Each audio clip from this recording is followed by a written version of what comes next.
So I was walking down this road yesterday with Mrs. X, and this tree caught my eye. And the first thing, of course, was to look at the roots. How bizarre! How very unusual. And then the second thing to catch my eye was the variety of branch and bark, and how many trees look like animals.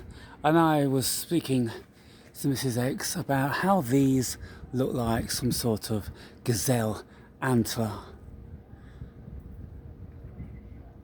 And when we look up and we see all these branches, how beautiful they are.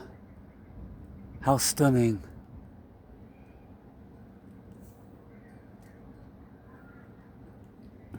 And then looking a little closer, I saw over here, and I'm like, oh my goodness, what are these?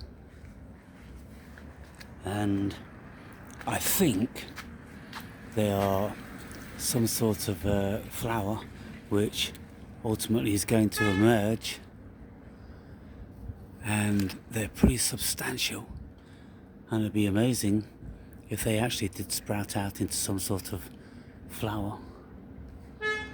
But quite a few of those dangling down, and we can see that the Fibonacci sequence is in these varieties of fruit or flowering bud or cone, whatever you could call it, because they're very similar in their distribution. It's a Fibonacci golden ratio spiral of life. You see the spiral goes around and round and round, and it goes that way, then it goes this way and this way and this way. So we can see here this line coming across here, and it goes all the way around, of course, and then it comes across here, and it comes across here like that, and that's at one angle. But then there is a deeper angle. You've got this angle which is going down parallel. Very kind of like symmetrical. And so you have all of these varieties of thing happening in nature. And here's an even more curious one, which it's kind of like, wow, look at that, it's like one solid piece, and it's yet to really start to form its sections.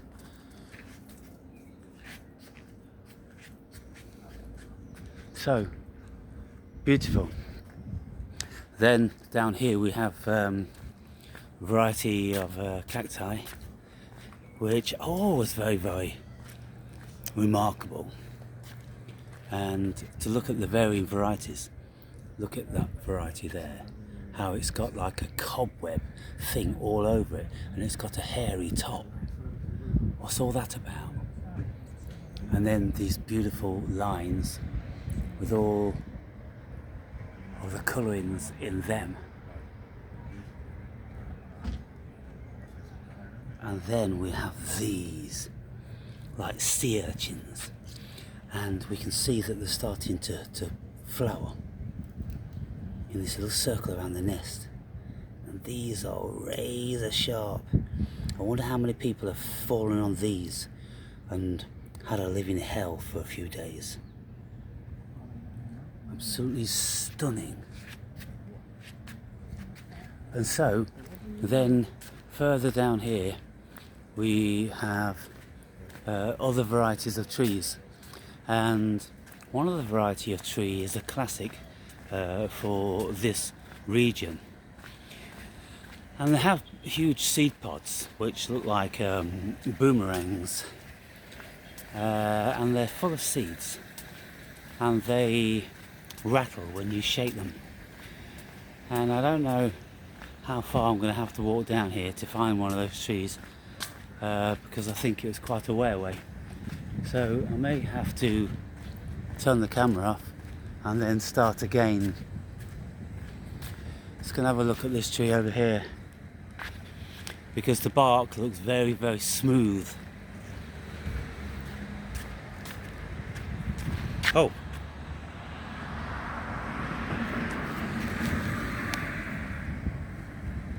What's all these?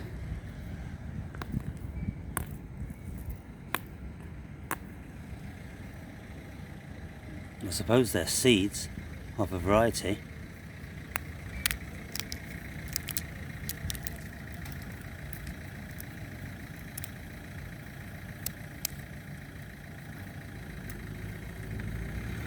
Interesting, we'll have to crack one of those open one day. But a couple of ring-necked doves, and they're very, very tame. You can get really close to these, and they don't mind. And you see, when we look again at these sort of trees, they look very elephant-like, very rhinoceros-like. There's so many similarities to the features. And when we look and we see how they bulge and twist,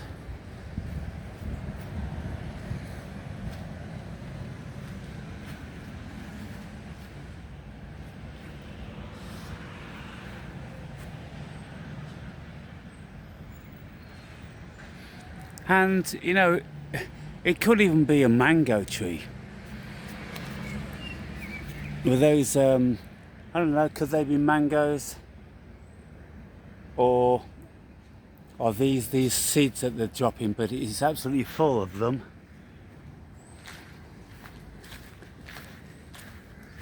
We'll have a look. So Mrs. X and I, we went. We travelled on the bus for 40 minutes, and we went down to Puerto, which, for those that speak a little bit Spanish or Portuguese, and it means port. And we had a look around, and there wasn't nothing too exciting down there. No historic buildings. This particular island, so far we haven't seen anything very historic and old. It's not the greatest of what can you say, exhibits of history. But if we look at this then, what we've got here, all of those type seeds, little nuts,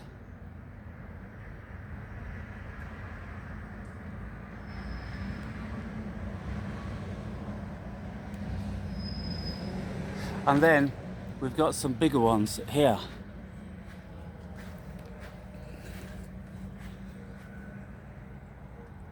And they're so hard, it doesn't appear that they're fruits. And so I'm going to have to inquire into what exactly they are. But very interesting to see different flora. And so I suppose we'll keep walking, and we're always going to see something new and interesting. If we have, you see, all we've got to do is just to stop and look. And now up there, you've got these, whatever they are, they've just decided to start growing like that. And that's kind of peculiar, isn't it? You see, you've got this beautiful symmetry of this palm frond there, group of palm fronds, and then there seem to be the flowers then, and they come out in, like, you know, some sort of horn, and just it was very interesting and intriguing, and I just like to learn more. So yeah, they come out in these sort of cup horns, and then they have flowers out of the top.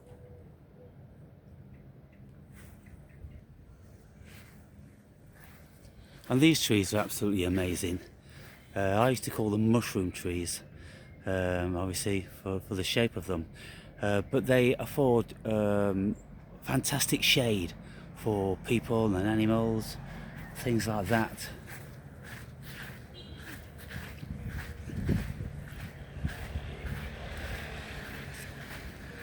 And so the wonderful thing about it is when you've got this temperate weather, and then you have civilization which actually plants grass, because they've got all these sprinklers all around, so that's why the grass is all very, very lush and green and well kept. And it's a different sort of grass than we have back in England, because it's a very, very hardy, it's much harder, and you wouldn't really want to lie on that. It feels plastic, it literally feels plastic, and so very, very hardy. And so you see how nature it adapts to the conditions, because the grass that we have in Northern Europe, and speaking about England in particular, is very, very soft and delicate, and as soon as we have a few days sunshine, it withers and it dies. And so I just look around and I see there's a very fine line between the flora and fauna, people, between plants and animals.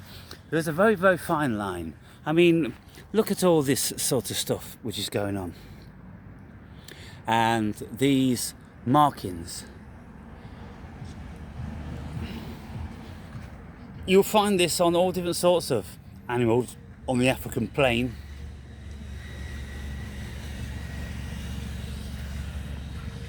And how they branch off. They branch off very unusually, coming off like that, and then another one sprouts off like that, and they've got this kind of saggy neck bit going on.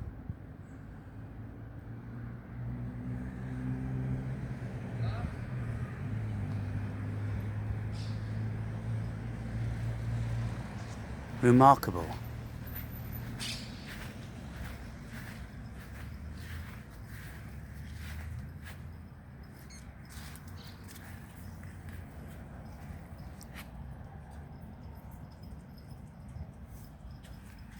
Fascinating. So, I don't think it's too much further up here. We've got these boomerang variety of tree.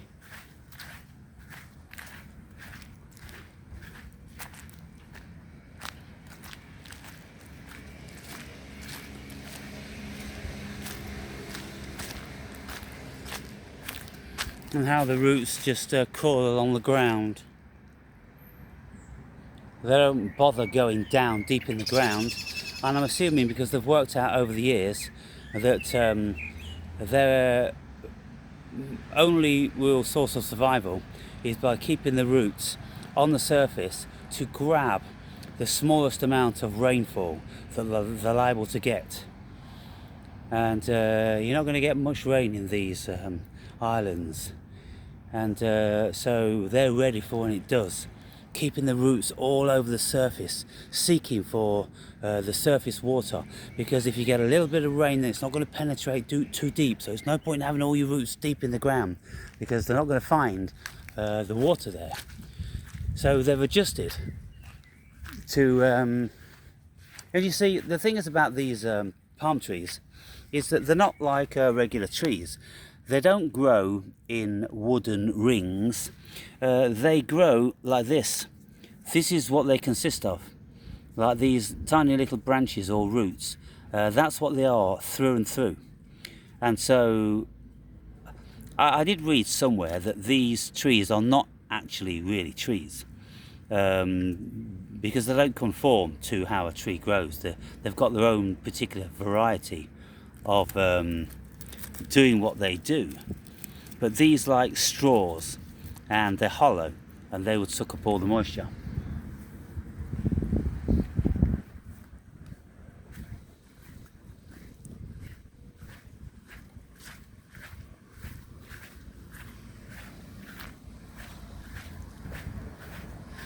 Now these ones here, which look like they've been painted, but they haven't. It's just their colouring, and it's kind of like, wow, how bizarre is that? So very, very smooth, and it's kind of like these are the rings, the growth rings, and then we go further and further up and look at all those seeds and nuts.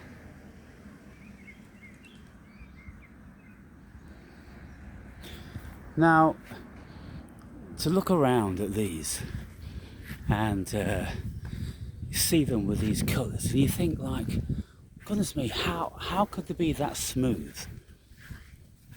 What's happened? How did they do that? And this colour,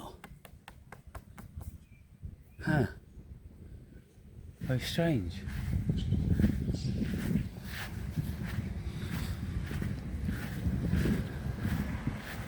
So I think possibly I found that tree much further down,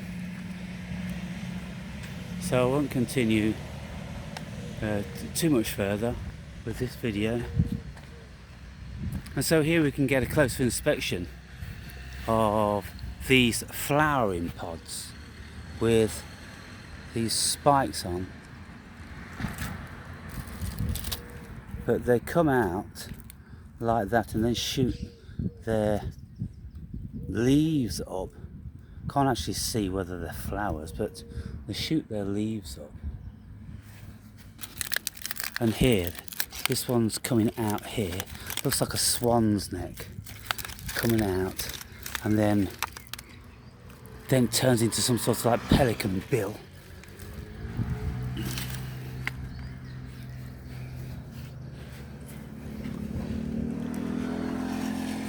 Life, with all its peculiarities and its facets, and look at that sleeve, how it's coming out and then just shoots out in seemingly random directions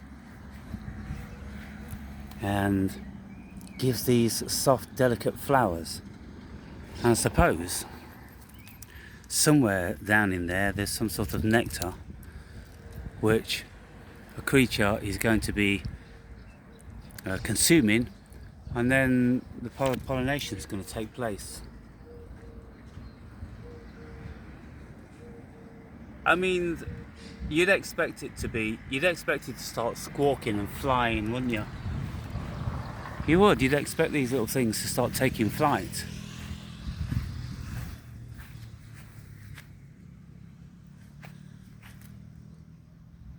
Yeah. Bizarre. And so, I'll walk a little bit further down. Oh, there it is, the tree I was speaking about. So let's go and have a look at that. And if we're lucky, we'll find a pod that's fallen on the floor, like I did yesterday.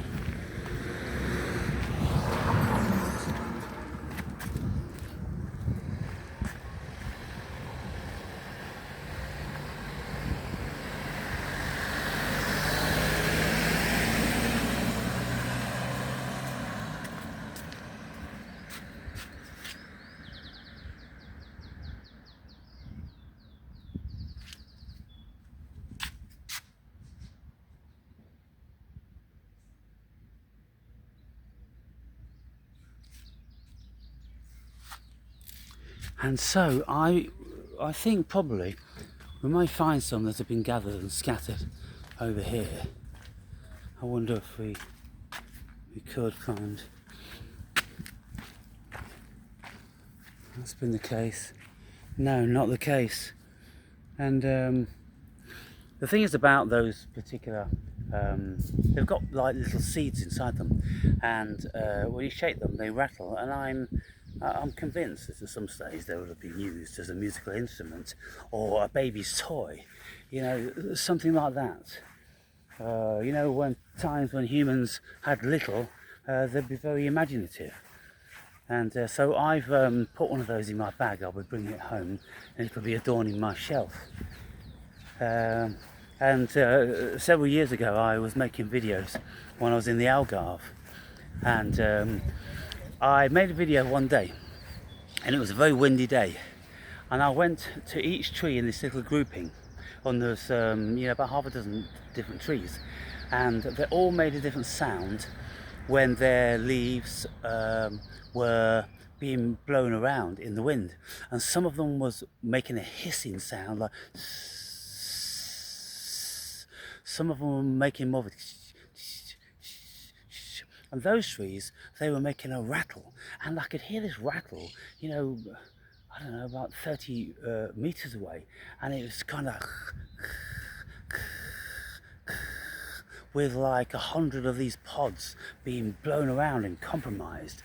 And if we take the time, people, and if we have an interest, and of course, we're all interested in different things, but for me, that was really something, getting in touch with the natural world and really tuning in. And I've made many videos in the past, throughout many years, where I'm walking around and I'm saying, okay, well, let's make a feeling video. And walking around and we're feeling all these varieties of trees to see what the texture of all these trees is. Now, these obviously are not going to be that pleasing to the touch, and it's bizarre because look, they're just molting. They literally are just molting their skin, and so got all that stuff going on. And a comparison is those palm trees, which were just super smooth. And when the wind's blowing, then this is the sort of variety of tree that you're going to get a very faint hiss from. There's just going to be a hiss with the wind, which is blowing all around these, like little mini sweeping brushes. And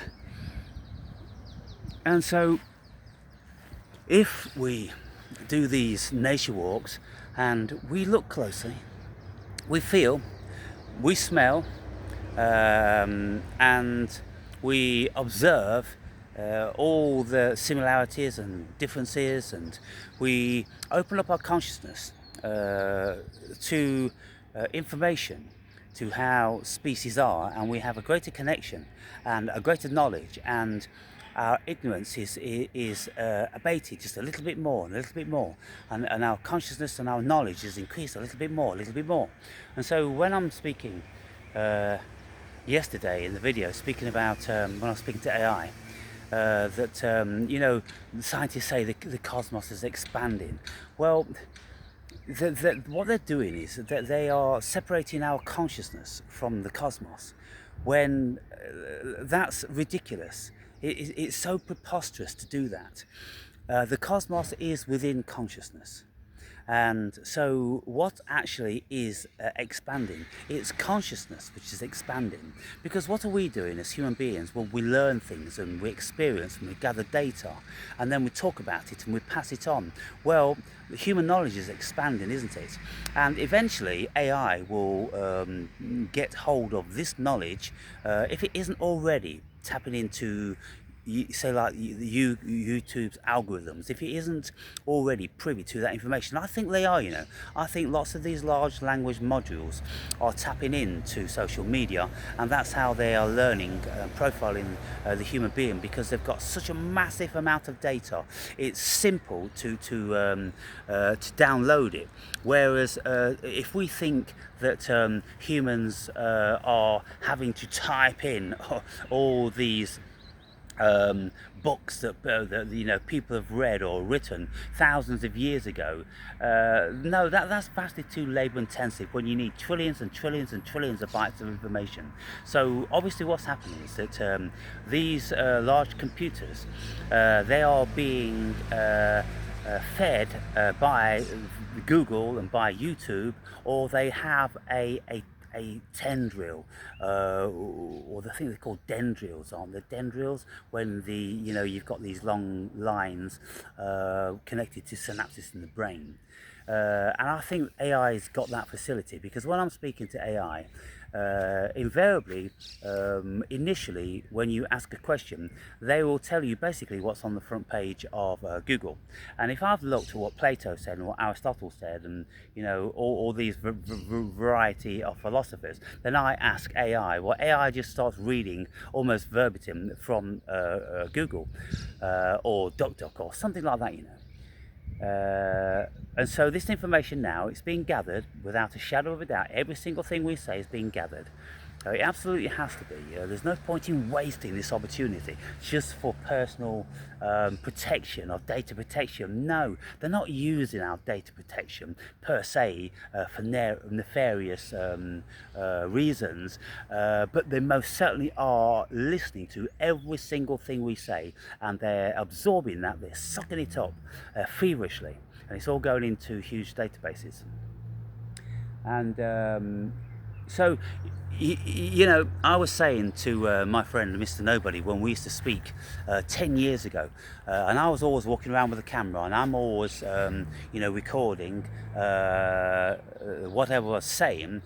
Why? Because I think it's really, really important when we're having very interesting conversations that lots of people will be privy to. Well, why not record it and put it out there for the people?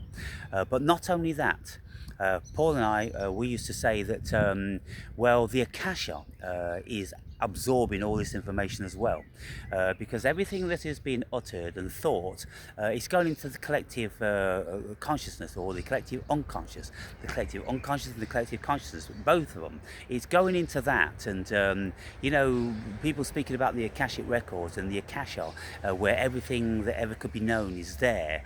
Well, that's very, very similar concept to Wi-Fi. So we've got Wi-Fi all around us, we've got information all around us. Well, we don't need Wi-Fi, because when we open maybe possibly our third eye, or we develop our intuition, then we tap into cosmic consciousness, or the Akasha, all this sort of stuff.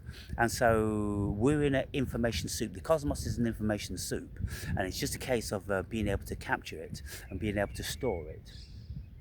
And so what I'm doing, I've always intuitively and instinctively known, I'm serving a purpose to the cosmos and to humanity.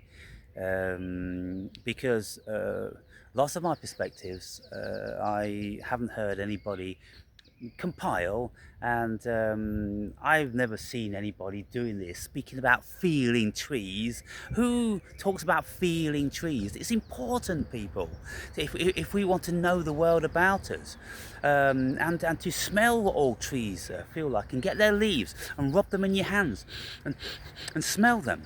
And then, as long as you know that they're not poisonous, because some trees are, deadly poisonous, and it doesn't take that much for you to start to consume, and you're gonna, get pretty sick. But as long as you know they're not, then you taste them, and it colours your world. It opens up your consciousness, and then when you're walking around every single day, you know what the world is about you. Whereas if you're closed-minded, then you don't know anything, do you?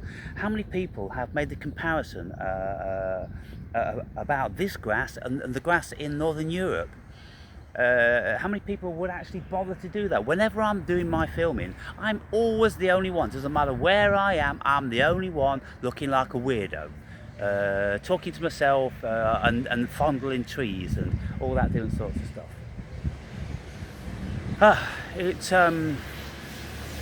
And so when I was in Lanzarote one year, I went to like a botanical garden, and it just had a whole massive array of cacti and all different sorts of plants and trees and everything, and I made hours and hours of videos there. I just couldn't walk more than 5 feet before I saw something which was just incredibly interesting.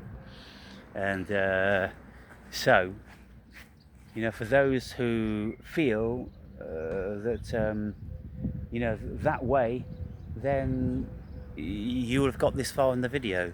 But how many people would have tuned out very quickly as soon as they realised that I was speaking in this way? about such things.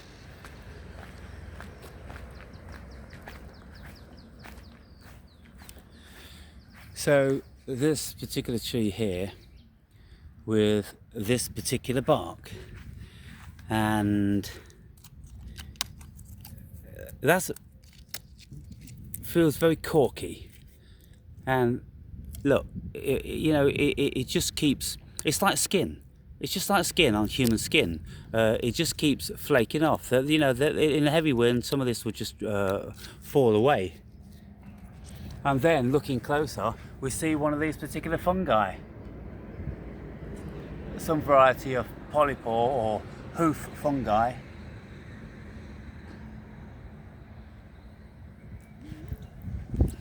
The thing is, people, when we stop, and what I'd normally do if I wasn't filming, I would hang around this tree for another 10 minutes and I would just keep looking and looking and looking and looking. And the longer I look, the more I'm surprised and I absorb, and the more life forms I see. And then, eventually something like a lizard would crawl out of one of the crevices, and you think, wow, that's a lizard's home in there. And now I know where at least that one lizard lives, and probably lots of others. And so then your consciousness is open to it, and you have a level of awareness. And then so you'll be looking more, and of course as soon as your awareness is open, then again there's another one. Yeah, they look like the hoof fungi. That one is kind of like a classic hoof fungi. And then we have this stuff going on. All these trees, they do it in their own way. Everything does it in its own individual, unique way. And it's stunningly incredible and remarkable. And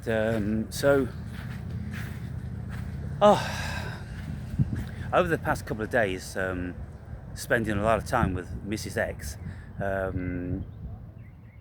we don't stop talking. And so it gets pretty exhausting. So we came back from Porto on the bus, and we went our separate ways. We're not married, and so we're doing our own thing and meeting up for dinner tonight, possibly, maybe, depends. It depends on what time we want to go down. Sometimes she'll text me, I'm going down, or I'm in the restaurant, or and if I'm ready at that particular time, then I'll go down and join her. But if not, then we do our own thing. But I'm kind of looking forward just to having a few hours walking along the beach, and I'll probably do this evening without talking at all. I come away thinking that I'll rest my voice because I'm doing too much singing and talking back home, and now I end up talking literally for 8 or 10 hours every day. And it's like, my God. But there's just so much to say. And when you're with someone who can hold a conversation, that's just how it is. I don't know what it would be like to be with anybody where we never spoke. I just haven't had that experience in so long. Because all the people I've been out with and engaging with through this past 15 years of my semi-reclusion have been philosophers in some shape or form, articulate. Now we look at this one here, and from a distance it's stunning because it's two-toned, and you've got this beautiful two-toning thing going on.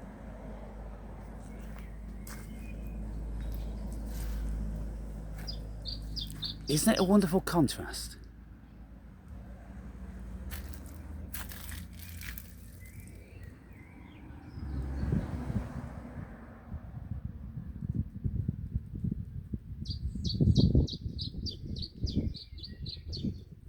Gorgeous. Absolutely gorgeous. And of course all these trees, they're evergreen. like tropical trees, they're not deciduous trees. They don't drop the leaves all at once like what happens in colder climes. They drop the odd leaf now and again. They're always dropping the odd leaf throughout the whole of the year, but maintaining the main body of their leaves. So let's just continue.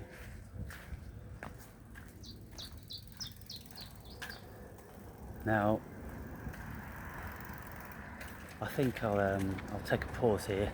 I'm gonna have a drink of water and just take 10 minutes.